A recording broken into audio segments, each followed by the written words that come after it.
Isak's a funny one. Because he gets 90 and he sets one up on a plate for one of his mates who don't put it away. He just feels like one that just needs a goal for Liverpool, and then more and more will come. Do you know what I mean? I don't think it's a confidence issue. I just still think he's probably not up to speed, and the international break comes at a good time for him because he gets 90. I was going to say, I think there's a bit of a thing here where like I want to make a couple of maybe not excuses, but just sort of give each of those players a bit of leeway, really, that you've mentioned there, because I think what you see from Bradley on Friday is what you can see from Conor Bradley when he's part of like a cohesive unit. Like, he's still a young player, and I think we all forget that because he's been around the Liverpool senior setup at least for quite a while now, but he is still an inexperienced player. He's someone who still clearly needs a lot of direction. It's an interesting one again, sort of a bit of insight from that Michael O'Neill interview really is that Conor is such a big leader in that Northern Ireland team, and he probably doesn't necessarily feel like that in the Liverpool team, albeit he's used to, you know, dealing with guys who were older than him and maybe more experienced than him and stuff, and sort of managing upwards in that sense. But I think when you're trying to come through in a team that's still learning about what each of their roles and responsibilities is, like you've got a load of new signings there who you've mentioned who've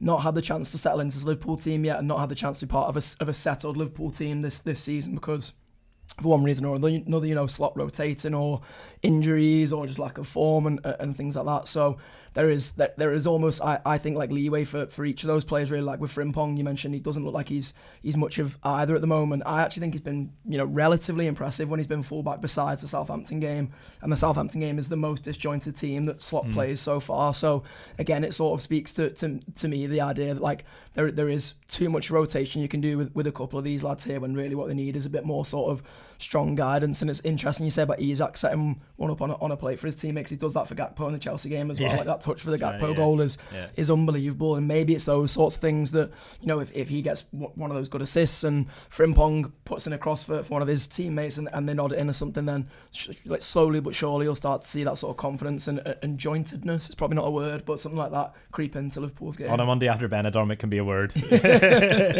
Yeah, I think you're right, and even with the right backs, like any of the right backs that have played there, they're playing with a Mohamed Salah who's off the boil, but also isn't someone who's going to continually cover you, and that part of the way Mohamed Salah's played over the past 2 years has been very much a trade-off of you get the goals and the assists, and we'll deal with the defending on the way back. So they don't have that protection, and then also Ibrahima Konate in that sort of right centre back position has had a really poor season. So maybe you're constantly sort of looking over your shoulder and thinking about that. So you're right. I think cohesion or the lack of so far this season, has made it very difficult for a number of those players. I think the Man United game this weekend is just the perfect. It feels like the perfect. I said it can be an injection into this sort of season in terms of we started really well. We have a really, really poor week. Everyone loses their head over what is 2 league games and 2 difficult aways that are now done. We're 1 point off top, and we've got Man United to come, and that won't be an easy game, but it'll be a brilliant atmosphere, and it'll be a brilliant sort of day. It'll be one that the fans go, right, we need to get behind these. It'll be up to the players. I'm losing my voice off the back of you being in Benidorm. It's contagious. And when you're looking at the strikers, you see Mohamed Salah coming back with goals. You see Gakpo coming back with goals.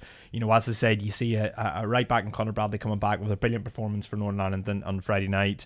You see Isak having got another 90 in what has been like a mini pre-season campaign for him. So there are positives, and if Gravenberch is in that starting 11 and is fine, and even Ibu Konate, despite how, you know, he's been playing sort of recently, it'll be really, really positive for Liverpool. But international breaks can come at a good time, and I think this did come at a good time, and it feels like there are enough sort of boosts for a few of those players. McAllister still has to play tonight, and that was the one I was interested in because he only plays 15. It seems like he's going to start as well, judging by what the sort of reports are saying. He only played 15 the other night, so they obviously are using him tonight instead of then. And you just love him to put in a performance where even if he is flying back a bit late, he's getting back on Thursday. The game's on Sunday. You know, that's enough time, particularly if there is any sort of worry about Gravenberch. They won't risk him.